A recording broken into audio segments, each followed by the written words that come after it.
Yeah, hello guys. Thanks for coming back here. I had to replace the wire that was holding up, working as a gasket on the cover of the float ball.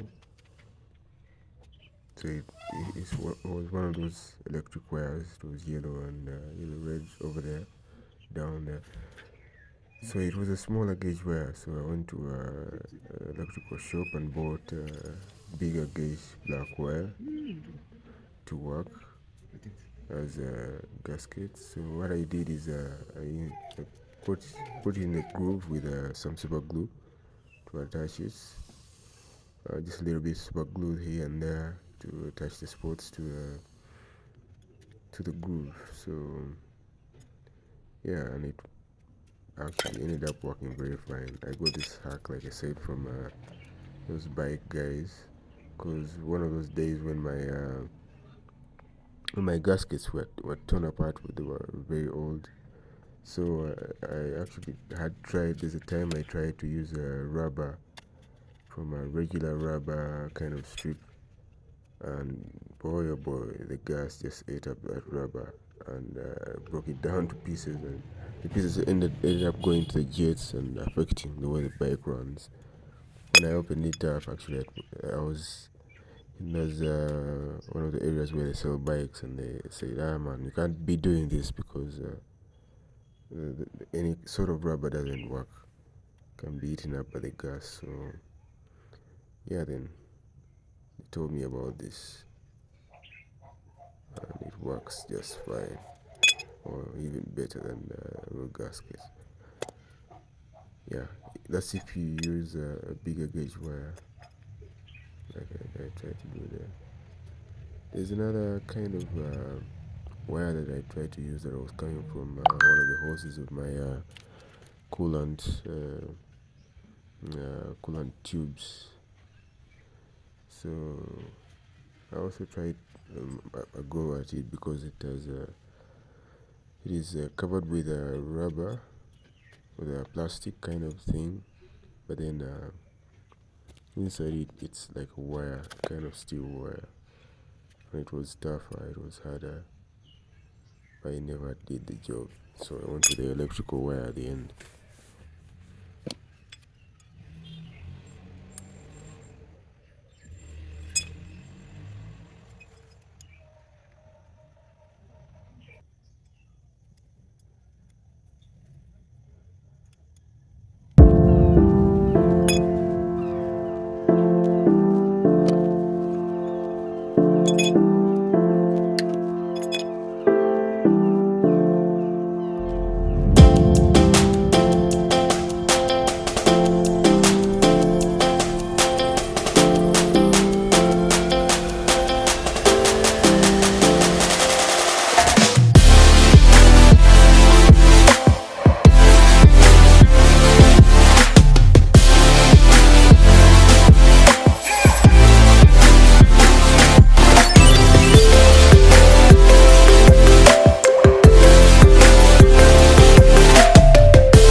So yeah, that is the other wire from one of the tubes, the coolant tubes that I tried to use.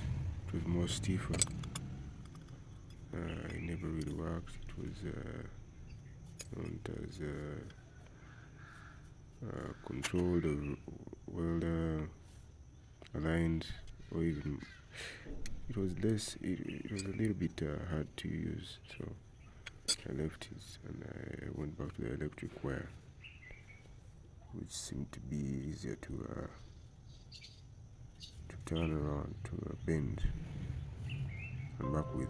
Most especially when I discovered that I can use super glue to attach it to the glue in the float ball cover. Yeah, everything just worked much better. So there I got some thinner. I used thinner sometimes to clean some of the parts in the carburetor.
So yeah, you might see me using a flathead screwdriver or a slotted screwdriver head, and you're wondering, but those supposed to be filled head screws on the cover of that the float ball. Yeah, it's because I didn't go. I went hard on them in the beginning, and I ended up stripping them. So you have to be careful with all those screws at the top of the float ball. You have to be gentle on them. Sometimes you actually need to have an impact range. I don't have an impact range as yet, so I just use a hammer sometimes to tap on them, and yeah, to break them loose every now and then. So yeah, I had to also test the carburetor, pouring gas when it's not yet on the bike, to see if what I've done actually works. So I ended up holding the gas inside without it leaking. So yeah, looked like it had done a good job actually. So I went further ahead to install the carburetor on the bike.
So I put back the carburetor and everything else, the tank, and yeah, after that I started showing signs of raining, so I had to move the bike inside, and I ended up moving the bike inside and everything else that I was doing to work from the garage.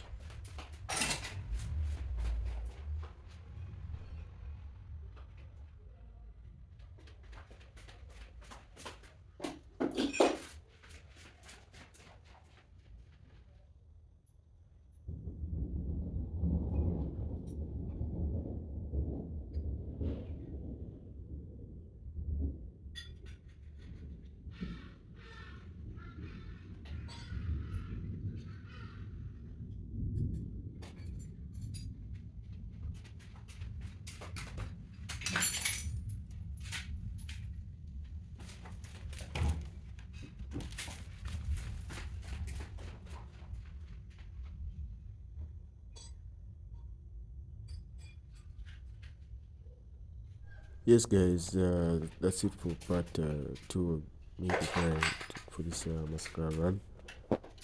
Thanks for watching.